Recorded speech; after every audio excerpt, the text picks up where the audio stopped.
भारत को अक्सर कहा जाता है कि भारत आध्यात्मिक देश है और है भी और रहा भी।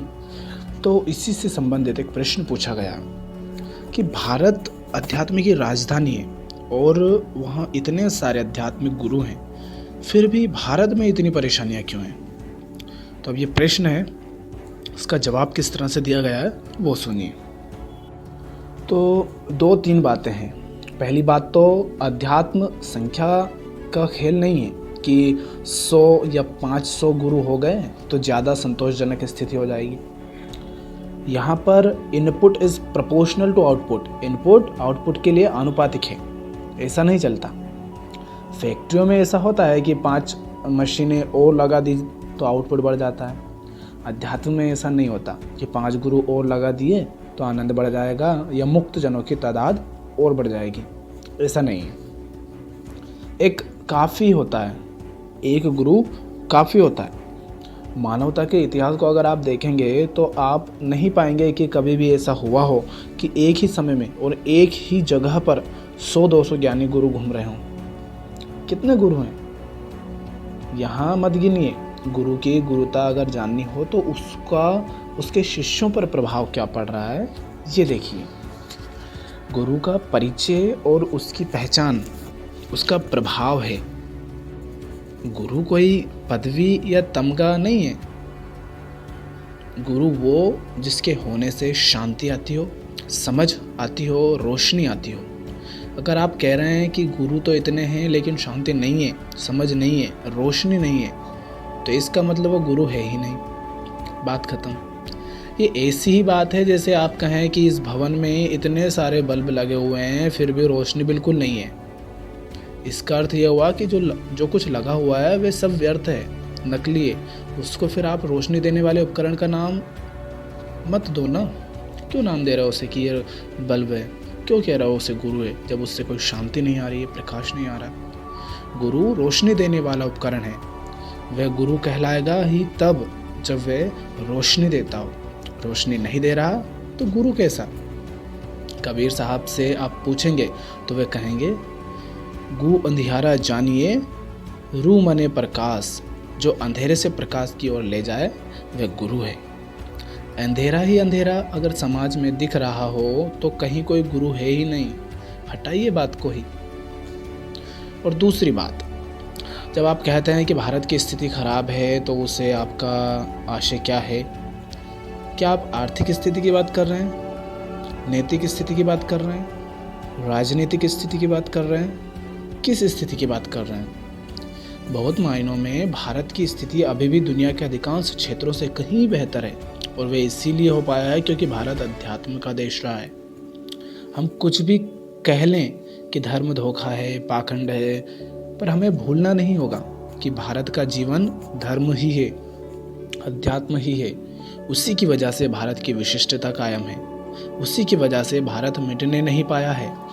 सत्य में नित्यता होती है ना, एक स्थायित्व होता है। तो भारत दुनिया का सबसे पुराना जीवित राष्ट्र इसीलिए है क्योंकि उस राष्ट्र के केंद्र में धर्म बैठा है। नहीं तो सब मिट जाते। मिस्र मिट गया, ग्रीस मिट गया, चीन पूरी तरह से बदल गया। भारत है जहाँ पर एक धार है जो ना जाने कब से चली थी और वह आज भी बह रही है। दूषित हो गई है पर वह अभी भी बह रही है। अब प्रश्न ये पूछा जा रहा है कि अध्यात्म से जुड़ने के लिए आजकल बहुत सारे ऑप्शन उपलब्ध हैं और सभी अच्छे और सच्चे लगते हैं। तो मुझे दुविधा ये है कि कहाँ जुड़ें, मेरे लिए क्या सही होगा, ये कैसे पता करें? तो देखा ऐसा है कि आपको प्रयोग करना पड़ेगा।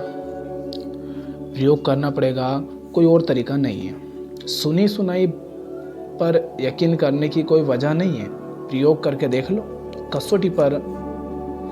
कसौटी बस एक है, कहाँ जाकर तुम्हारी समझ खुल रही है।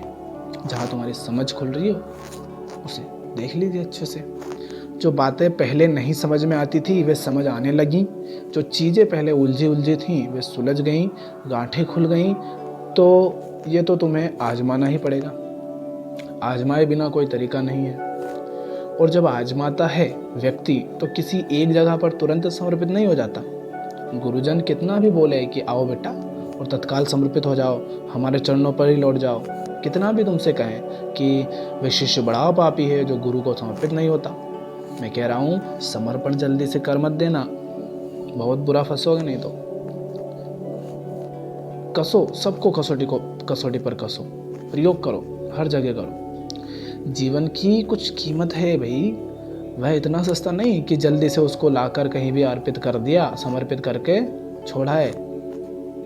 तो अपना मूल्य समझो और अपने आप को देख समझकर आश्वस्त होकर ही कहीं पर स्थापित हुआ करो। बल्कि जहाँ पर तुम पर ये दबाव पड़ता हो कि अब सोचना समझना बंद करो, बस जल्दी से विश्वास कर लो, वहाँ समझ जाना कि दाल में कुछ काला है। जहाँ कहा जा रहा हो कि कुछ बातें ऐसी हैं जो तुम्हें समझ नहीं आएगी, तो समझ जाओ दाल में तो कुछ काला है। बुद्धि का भरपूर प्रयोग करो। अध्यात्म बुद्धि के खिलाफ तो नहीं है ना, आध्यात्मिक बुद्धि को जागृत करता है। बुद्धि, जो व्यक्ति आध्यात्मिक होता है वो बुद्धि को जागृत करता है। बुद्धि कोई बेकार की बात है क्या? बुद्धि का भरपूर प्रयोग करो और गहरे से गहरे सवाल पूछो। किसी भी बात को बस आंख मूंद कर हाथ जोड़कर स्वीकार मत कर लो कि गुरुजी कह रहे हैं तो ठीक ही होगी। ऐसा नहीं करना है। खासतौर पर उन जगहों से बचना जहाँ विज्ञान के विरुद्ध और अंधविश्वास से भरी हुई बातें की जाती हैं। विज्ञान के विरुद्ध और अंधविश्वास से भरी हुई बातें की जाती हैं, उनसे बिल्कुल दूर रहना, भाग जाना वहाँ से, चप्पल मार के भागना। जिस भी जगह पर, जिस भी पुस्तक में, जिस भी आश्रम में या जिस भी गुरु के यहाँ तुम पाओ कि अंधविश्वास जरा भी मौजूद है, जरा सा भी मौजूद है, वहाँ से तुरंत हट जाना, उस किताब को तुरंत बंद कर देना। भौतिक जगत में विज्ञान से ऊपर कोई सत्ता नहीं है। भौतिक जगत में विज्ञान से ऊपर कोई सत्ता नहीं है। अध्यात्म अहंकार को गलाने का शास्त्र है। अध्यात्म तुम्हें नहीं बता देगा कि परमाणु के अंदर क्या है, और ना ही तुम्हें अध्यात्म बता देगा कि ब्रह्मांड की लंबाई चौड़ाई कितनी है। तुम कितना भी ध्यान कर लो, आंख बंद करके तुम्हें बिल्कुल नहीं पता चलेगा कि पृथ्वी से सूर्य के मध्य दूरी कितनी है। जो गुरुदेव कहते हो कि वो आंख बंद करते हैं और उन्हें जगत के सारे रहस्य पता चल जाते हैं, उनका तुम समझ लेना कि जगत के तो छोड़ दो, उन्हें आदमी के भी कोई रहस्य पता नहीं है, ढोंगी है। जगत के रहस्यों का पता तो विज्ञान की किसी प्रयोगशाला में ही चलेगा ना। अध्यात्म अहंकार को देखता है, उसको समझता है।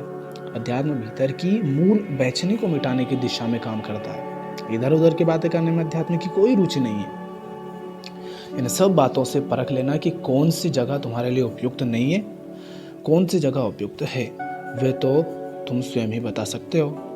मैं भी नहीं बता सकता। जहाँ आंखों के आगे रोशनी आ जाए, जहाँ पर मन की गांठें मिटने लगे, जहाँ डर हटने लगे, जहाँ मन से ईर्ष्या, संदेह, तमाम तरह की बेचैनियाँ हटने लगें, वह जगह समझ लेना तुम्हारे लिए ठीक है। फिर अब प्रश्न किया गया है कि हमारे देश में हर गली में मंदिर, मस्जिद और गिरजाघर हैं, फिर भी अध्यात्म का अभाव क्यों है? तो देखो, ऐसा है कि मंदिर तो इंसान ने बनाया है। आप गौर से देखो अगर, तो इंसान मंदिर बनाकर क्या कर रहा है? इंसान कह रहा है कि मैंने जैसे अपने लिए घर बनाया है, वैसे ही मैं समझता हूँ कि जो अनंत है वह भी किसी घर में रह सकता है।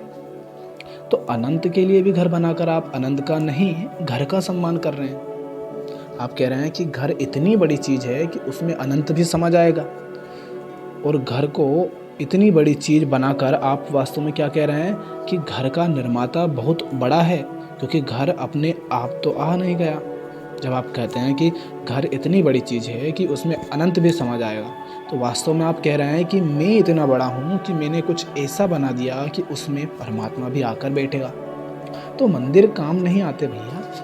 मंदिर भी काम सिर्फ तब आते हैं जब मंदिर बोध का केंद्र हो, मंदिर के भीतर जीवित प्रकाश हो। नहीं तो मंदिर माने तो ईंट का पत्थर,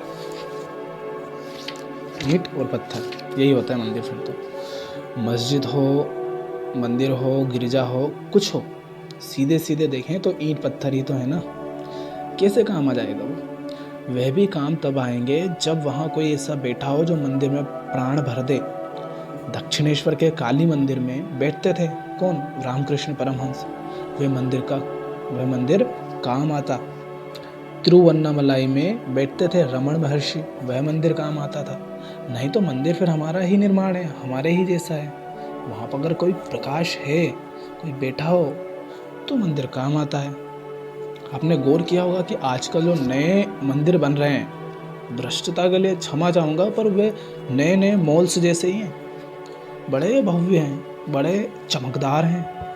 पुराने मंदिरों को आप देखेंगे और पिछले 20-30 साल में जिन महामंदिरों का निर्माण हुआ है उनको देखें तो आपको गुणवत्ता में सीधा फर्क नज़र आएगा।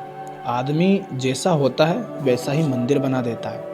आज आदमी के पास पैसा बहुत बढ़ गया है तो मंदिर भी मॉल जैसा बना देता है। ये मंदिर कैसे काम आएगा? जहाँ जाकर किसको और कैसे शांति मिलेगी भाई? फिर कहते हो कि अध्यात्म का देश है और शांति नहीं है।